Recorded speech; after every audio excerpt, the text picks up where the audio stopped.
Hi, welcome to StatStuff. I'm Matt Hansen. In this lesson, I'll introduce you to two different types of data, discrete and continuous. I'll talk about what they are, how they're used on statistical analysis, and the advantages and disadvantages of each. So let's begin by comparing some of their characteristics. The two types of data that we want to review are continuous and discrete. So I want to go over the comparison between continuous and discrete and some of the characteristics for each one. So first, for this whole comparison here, what we're going to go over is first of all the continuous data and those characteristics. Continuous data is also known as variable data. It's basically the type of data that could be measured on some sort of continuum.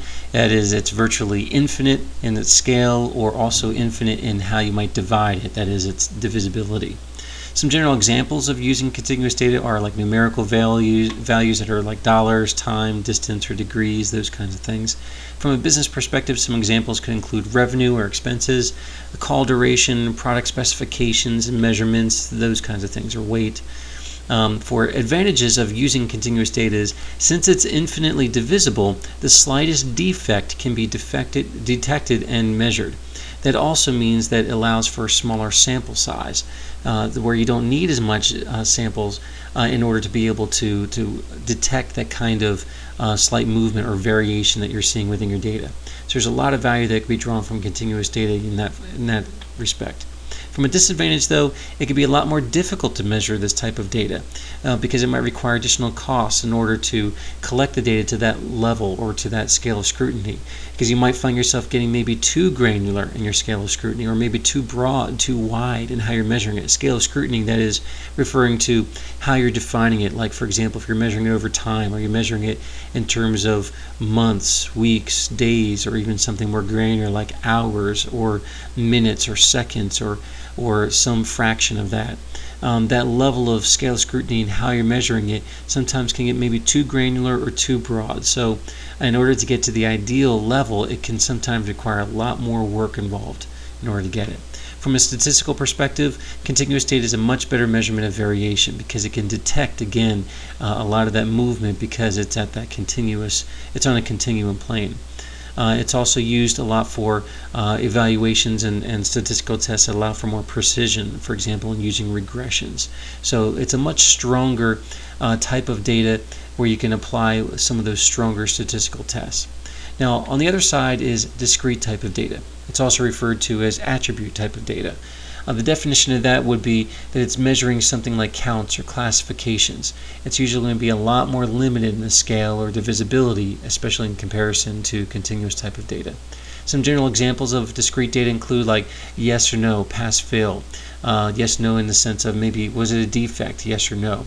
Was the customer satisfied, yes or no. Or pass, fail according to some standards. Or colors or locations. It doesn't have to be one or the other, like two different items, but it could be something on a smaller scale, like multiple items, like colors or locations, or maybe a percentage, because a percentage itself still is limited in its scale. It only goes up to 100 for the most part. Some business applications for using discrete data would be like people, or maybe the roles of certain people, or maybe product types that you have, maybe locations for stores or offices that you have, maybe for certain types of defects or those things that are measuring whether something is defective or not. Also the percent performance. Those kinds of things could be examples of discrete data in the business. And for advantages, there are some advantages in using discrete data, and that is because it's an either-or type of quality and that it's measuring, it's going to be a lot easier to collect that data, and you can collect it a lot faster as well. So it's also easy to understand. You can understand usually things as yes, it's a defect, or it's not a defect. In that way, it's easier to understand. You can track it a little more easily, and because of that, you can collect your data a lot faster. Or even if you were to do some sort of collection, like on a Likert scale of 1 to 5 or something like that. The disadvantage, though, that you have with discrete data is that it can be very subjective. Again, since we're only counting, for example, defects, you're not really knowing how defective something is. You're not measuring the severity of something because it doesn't have a measurement of variation in discrete data. So because of that, you may need to get a much larger sample size in order to have a true representation of whether something is very different between the groups that are being compared.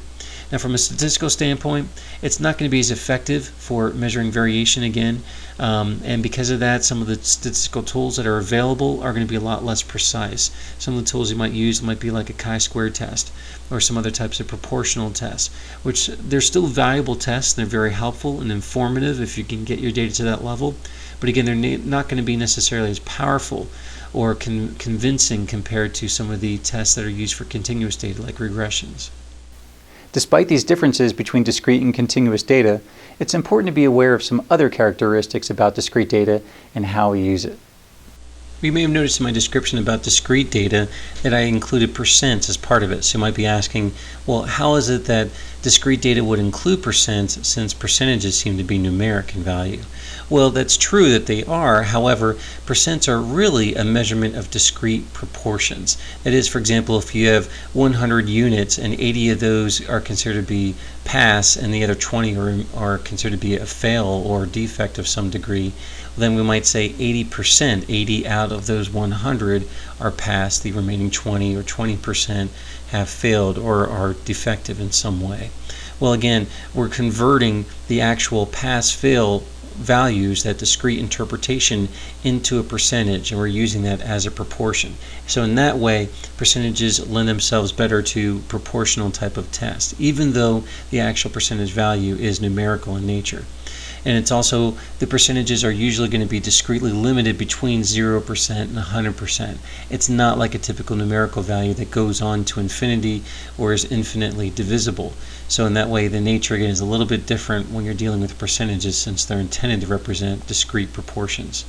Now, statistical tests can treat percentages like a continuous value, and because of that, that means you can apply percentages. You can apply these discrete proportions and these evaluations using a percentage, using a test that's designed for continuous values. But you have to be very careful if you're going to do that. You can fool the test to let it run that way, but the test is not designed to logically evaluate the type of data. It's up to the actual statistician, the person who's running the test, to figure out whether it's the right type of data to run for that right type of test.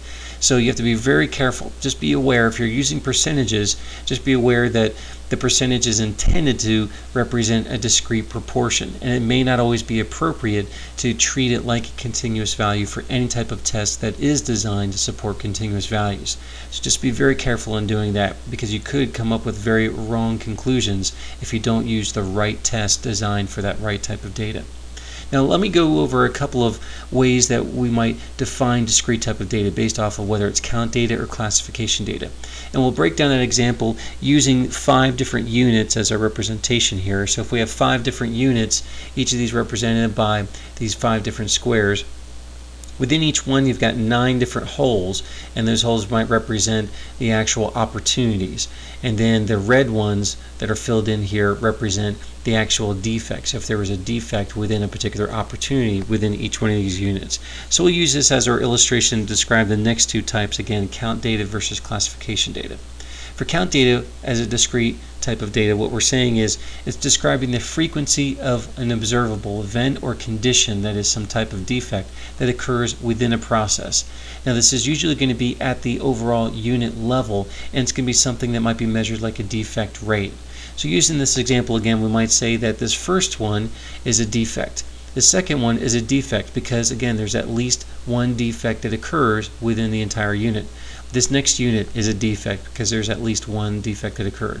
The fourth one is not a defect because there were no defects that occurred within the unit. And the fifth one has at least one defect in it, so the whole unit is considered to be a defect.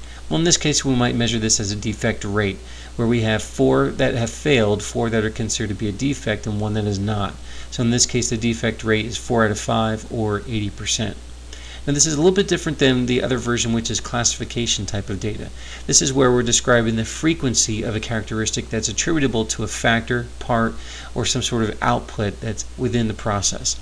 So in this way, what we're saying is that we're measuring not at the unit level, but within the unit level. And we're measuring for the proportional defectiveness, or like a percent effective. That is, If we're saying not that the unit is a defect itself, but we're saying how defective it is, how severe the defectiveness is for that particular unit.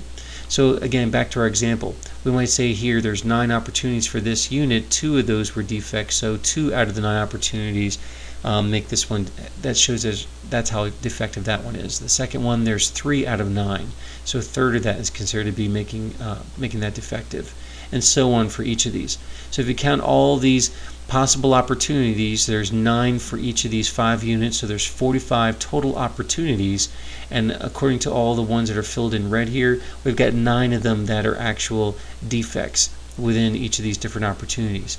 So as a proportion, we're saying altogether they are 20% is the defective rate. That is 9 out of the 45 possible opportunities are defective. So again, the defects, which is the count data, it's telling us at a unit level there's 80% for our defect rate.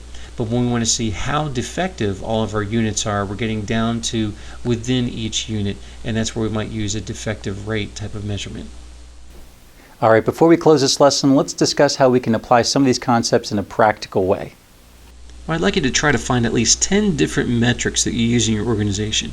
And for each of those metrics, try to answer these next few questions. First of all, what kind of data type is used for that particular metric? Is it a discrete value or a continuous value? And for any percentage metrics, which are the, again, numerical representation of a discrete value because they measure proportions, for any of those that are percentage metrics, what are the actual discrete values used to calculate the percent? Again, is it a pass-fail rate, or is it something that's built off of a Likert scale, or something like that? What is the actual discrete value used to come up with that percentage value? And then also, for any discrete values, is there a way that the same information could be measured as a continuous value to allow for a more advanced statistical analysis? Again, because our preference is to try to use continuous type of values that lend to better types of statistical tools that allow for measuring variation. So it's more ideal if we can get to those types of continuous types of measurements. So if you see any that are using discrete values instead, is there a way to convert that, another way to measure that same type of thing that's being measured in a way that would give a continuous value as its measurement? Well, that wraps up this lesson. Check out StatStuff.com for many more resources that can help you achieve powerful results. I'm Matt Hansen. Thanks for watching.